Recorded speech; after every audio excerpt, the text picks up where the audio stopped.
हाँ हाँ फुल मात्रा समर्थन मिलूँ भारी खुशी लगुच ना गाँ गहली जटणी फटणी ट्रेन बंद होगा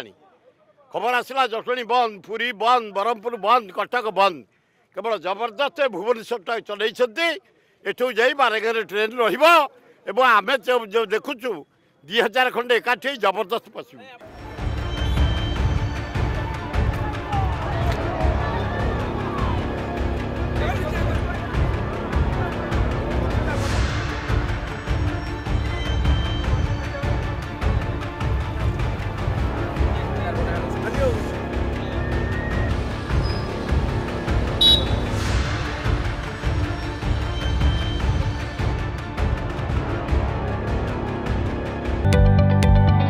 जदि आपंक आम भिडी भल लगा तेब आम चैनल को लाइक शेयर और सब्सक्राइब करने को जमा भी भूलु नहीं।